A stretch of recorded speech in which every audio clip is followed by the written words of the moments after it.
और इस कहानी की शुरुआत होती है एग्रीगोर एंड रैट से, जहां पर एग्रीगोर रैट को अपने साथ ले जा रहा होता है और कहता है, तुम चाहे जितनी भी कोशिश कर लो पर तुम हार मान ही जाओगे और तुम्हारी शक्तियां अब मेरी होने वाली हैं। और इतना ही कहने के बाद में एग्रीगोर अपने स्पेसशिप से कनेक्ट करता है। एग्रीगोर की स्पेसशिप उन्हें टेलीपोर्ट करने के लिए नीचे आ रही होती है, लेकिन तभी एग्रीगोर को पता चलता है कि वहां पे काफी सारे प्लम्बर्स छुपे बैठे हुए हैं। जिसके बाद प्लम्बर की सारी स्पेसशिप एक एक करके विजिबल हो जाती है और एग्रीगोर को सरेंडर करने को कहते हैं। एग्रीगोर खुद को सरेंडर करता हुआ दिखाता है, पर तभी वो एक बटन को दबाता है, जिसके बाद उसके स्पेसशिप से फायरिंग स्टार्ट हो जाती है। फायरिंग स्टार्ट होते वहां पे मौजूद प्लम्बर्स जख्मी हो जाते हैं और उनकी स्पेसशिप पूरी तरीके से तबाह हो जाती है। और इसी के बीच एग्रीगोर रैट को लेके अपने स्पेसशिप में टेलीपोर्ट हो जाता है और अपने सोल्जर से कहता है कि जल्द ही किसी नजदीकी प्लेनेट पे मुझे लेके चलो। सोल्जर जवाब देता है, हाइपर टर्बो मोड को ऑन कर दिया है, हमारी स्पेसशिप जल्द ही वहां पे पहुंच जाएगी। पर एग्रीगोर की स्पेसशिप अर्थ से बाहर निकल पाती उससे पहले एक प्लम्बर उनके टर्बो मोड को ब्लास्ट कर देता है, जिस वजह से एग्रीगोर की स्पेसशिप उड़ने के भी काबिल नहीं रह जाती। और वो सोल्जर एग्रीगोर को ये प्रॉब्लम बताता है। एग्रीगोर कहता है, तुम मुझे बस यहाँ से दूर ले चलो, उसके बाद मैं सब कुछ संभाल लूंगा। और वो वहां से चले जाते हैं। जिसके बाद कहानी आगे बढ़ती है, जहां पे टीम टेनिसन हमें एक साथ दिखाए जाते हैं और बेन एक नए स्मूदी के फ्लेवर को टेस्ट कर रहा था। बेन को वो स्मूदी काफी अच्छी लगती है। बेन बताता है कि ये मिल्क शेक उबले आलू और टमाटर से बना हुआ है। केविन जवाब देता है कि ऐसे मिल्क शेक्स तो बच्चे पीते हैं। और इतना ही कहने के बाद में ग्वेन एंड केविन बेन का मजाक उड़ाने लगते हैं। बेन कहता है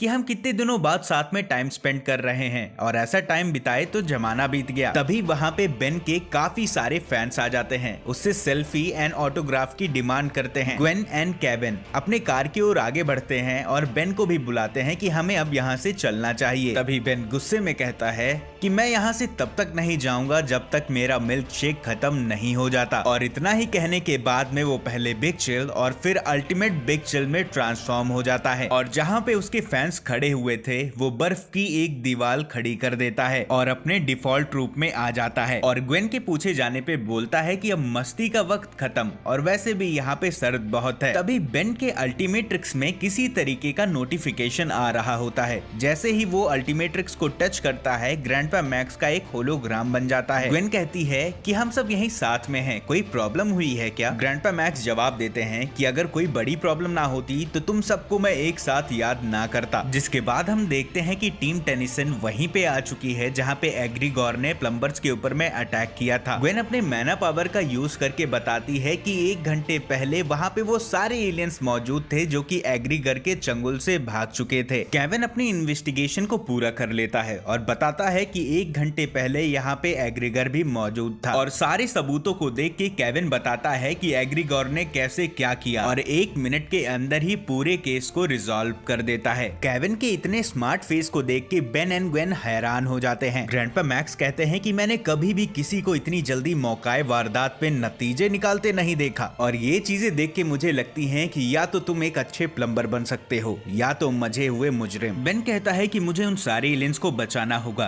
ग्रैंडपा जवाब देते हैं कि अब तक तो एग्रीगोर स्पेसशिप के आधे रास्ते को पार कर चुका होगा। वहां पे मौजूद एक प्लम्बर बताता है कि मैंने एग्रीगोर के स्पेसशिप के टर्बो बूस्टर को ब्लास्ट कर दिया था, जिस वजह से वो अर्थ से बाहर नहीं जा सकता। और फिर टीम टेनिसन एग्रीगोर की तलाश में निकल पड़ते हैं। ग्वेन केविन से कहती है, क्या मैं बस तुमसे 2 मिनट के लिए अकेले में बात कर सकती हूँ? केविन ग्वेन के साथ जाने लगता है और बेन से कहता है कि बस 5 मिनट तक मेरी स्पेसशिप को बिना क्रैश किए हुए चला लो। बेन मजाक में कहता है कि मैं बस 2.5 मिनट की ही गारंटी दे सकता हूँ। जिसके बाद ग्वेन केविन से पूछती है कि मुझे सच बताना कि इस केस पे तुम इतनी ज्यादा मेहनत क्यों कर रहे हो? केविन सीरियस होके बोलता है कि एग्रीगोर मेरी ही तरह एक ऑस्मोसियन है और मेरी भी उसको लेके एक जिम्मेदारी बनती है। ग्वेन कहती है कि हमारी जिम्मेदारी एग्रीगोर नहीं बेन है। केविन बोलता है कि मैं एक प्लम्बर हूँ और मुझे बहुत अच्छे से पता है कि मुझे क्या करना चाहिए और क्या नहीं। ग्वेन अपने बर्ताव के लिए केविन से सॉरी बोलती है। अभी केविन ग्वेन को किस करता हुआ कहता है कि मैं समझ सकता हूँ, मुझ पे भरोसा करना तुम्हारे लिए थोड़ा सा मुश्किल हो रहा होगा और ये अच्छी बात भी है। मैं खुद चाहता हूँ कि तुम मेरे पे नजर रखो।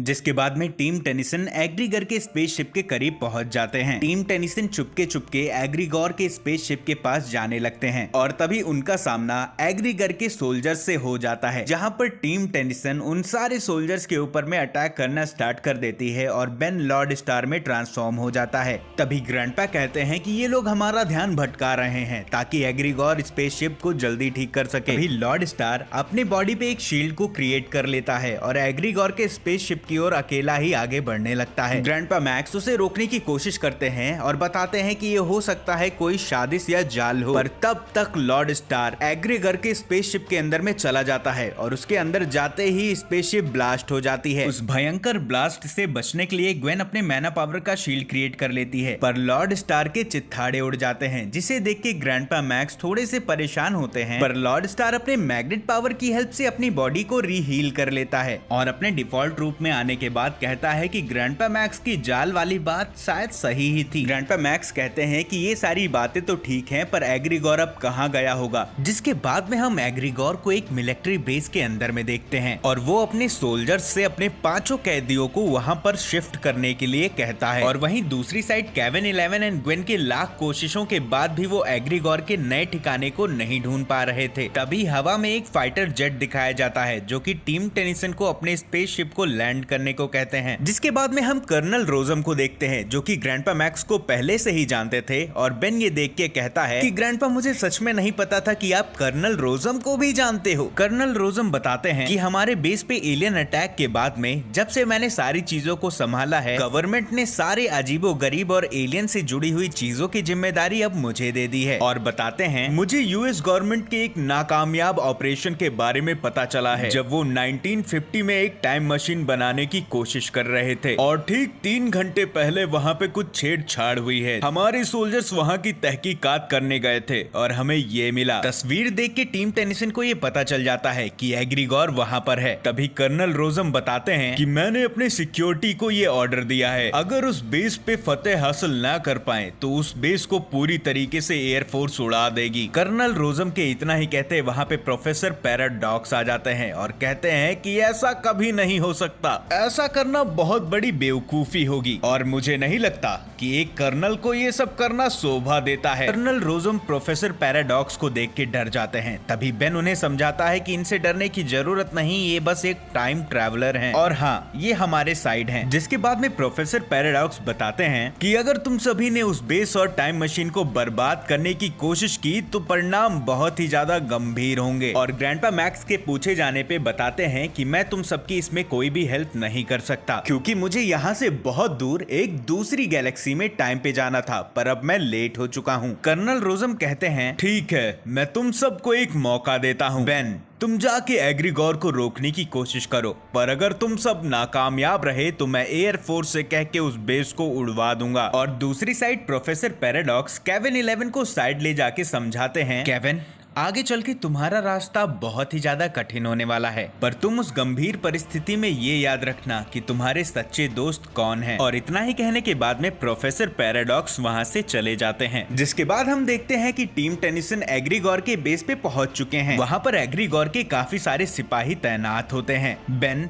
पहले स्वयं फायर में और उसके बाद अल्टीमेट स्वयं फायर में ट्रांसफॉर्म हो जाता है और तभी एक एक करके टीम टेनिसन एग्रीगोर के सारे सिपाहियों पर अटैक करना स्टार्ट कर देते हैं। एग्रीगोर टीम टेनिसन को मॉनिटर पे देख रहा होता है और उनका ध्यान भटकाने के लिए वो किसी तरीके की सेरिब्रो मशीन को पहन लेता है और उन 5 एलियंस को जिसने उसने बंदी बना रखा था टेलीपोर्ट करके टीम टेनिसन के पास भेज देता है। वो 5 एलियन एग्रीगोर के कंट्रोल में थे, जिसके बाद वो बेन के ऊपर में अटैक करना स्टार्ट कर देते हैं। बेन उन्हें काफी रोकने की कोशिश करता है और यकीन दिलाता है कि वो सब उसके साथ सेफ है, पर वो एलियंस एग्रीगोर के कंट्रोल में होने के कारण टीम टेनिसन के ऊपर में अटैक कर रहे होते हैं। तभी ग्रैंडपा मैक्स कहते हैं इनको हराने के लिए तुम सभी को इनके सर पे लगे उस डिवाइस को तोड़ना पड़ेगा। और इतना ही कहने के बाद में ग्रैंडपा मैक्स एक एलियन के डिवाइस को तोड़ देते हैं और वो टेलीपोर्ट हो जाता है। बेन भी नैनोमेक में ट्रांसफॉर्म हो जाता है और सारे एलियंस के हेडबैंड को तोड़ना स्टार्ट कर देता है। टीम टेनिसन जैसे ही सारे एलियंस के हेडबैंड को तोड़ देते हैं, वो सारे एलियंस अपने आप ही वहां से टेलीपोर्ट हो जाते हैं। उन सारे एलियंस को हराने के बाद में टीम टेनिसन डायरेक्ट एग्रीगोर के बेस के अंदर चले जाते हैं। एग्रीगोर कहता है मैं इन सारे एलियंस को अपने प्लेनेट पे ले जाना चाहता था, उनकी पावर्स मैं वहां पे एब्जॉर्ब करता, पर अब क्योंकि तुम सबने इसमें टांग लड़ा दिया है तो मुझे अपने प्लान्स में चेंजेस करने पड़े। ग्रैंडपा मैक्स एग्रीगोर को इस एट्रोपी पंप से दूर हटने को कहते हैं। एग्रीगोर ग्रैंडपा मैक्स की बात नहीं सुनता और एनर्जी एब्जॉर्ब करना स्टार्ट कर देता है। केविन एग्रीगर को समझाता है कि अगर तुम ज्यादा पावर्स को एब्जॉर्ब कर लोगे तो तुम्हारा खुद पर से ही कंट्रोल उठ जाएगा। तभी एग्रीगोर बोलता है कि ये सारी बातें झूठ है, ये बस कमजोर लोगों का ध्यान भटकाने के लिए किया जाता है। इसके बाद वो एक एनर्जी से केविन 11 के ऊपर में अटैक कर देता है और कहता है कि बहस करने के लिए अब वक्त नहीं है। जिसके बाद में एग्रीगोर उन 5 एलियंस की काबिलियत को एब्जॉर्ब करने लगता है। ओवरलोड होने की वजह से एंट्रोपी पंप पे लोड पड़ रहा था। ग्रैंडपा मैक्स कहते हैं कि अगर इसे जल्द ना रोका गया तो ये पूरी तरीके से तबाह हो जाएगा और तभी बेन ह्यूमांगासौर में ट्रांसफॉर्म होके एग्रीगोर के ट्रांसफॉर्मेशन को रोक देता है और एंट्रोपी पंप का ओवरलोड एंड एनर्जी बंद हो जाती है। ग्रैंडपा मैक्स बेन को शाबाशी देते हैं। तभी ग्वेन कहती है कि बाकी के एलियंस कहां चले गए। तभी एग्रीगोर खड़ा होता है और कहता है ये इसलिए क्योंकि मेरा प्लान कामयाब हो गया और अब उन 5 एलियंस की काबिलियत मेरी है।